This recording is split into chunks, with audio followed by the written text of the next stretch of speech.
It's an iPhone. Yeah. Wondered why your video's quality so out of the park.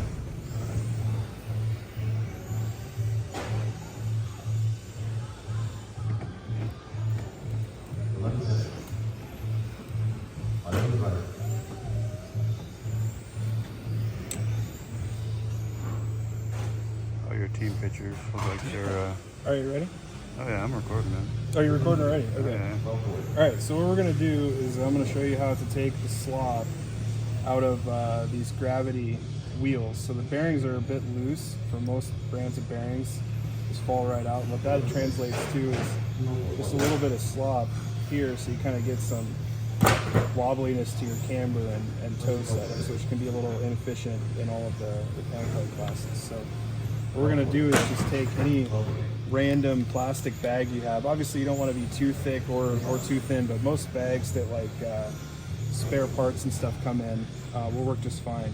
And you cut yourself a little piece, and then I'm using an off-road tire punch. This is one I've had for 100 years from AKA, and I set it to 4 mil. The 1/8 axles are about 3 millimeters, so by the time we stretch this between the bearing and the wheel, it's going to open up to a nice big hole that won't rub on the axle, so your bearings will spin just as free as ever. So I'm gonna go ahead and punch that 4 millimeter hole. My punch is a bit worn out, so I do it that way and spin it around 180 degrees and punch it again. So that'll pop the little hole out there. And then all you gotta do is take a wrench or something like that that's a little smaller than 1/8, put your bearing on there, and then put your little plastic piece on, and then you can go ahead and just shove that right into the wheel. And so you got all this excess. We'll cut that off there in a second, so I'll go ahead and do this one. Punch a hole in this.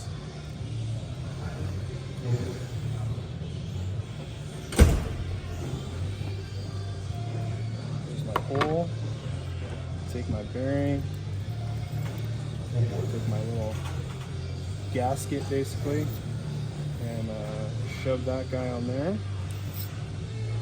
And then ideally you would cut all this excess off. Just take your X-Acto blade around there and trim that off. But quickly I'll show you. You can put this on here. It's not going to spin free till we get that excess off, but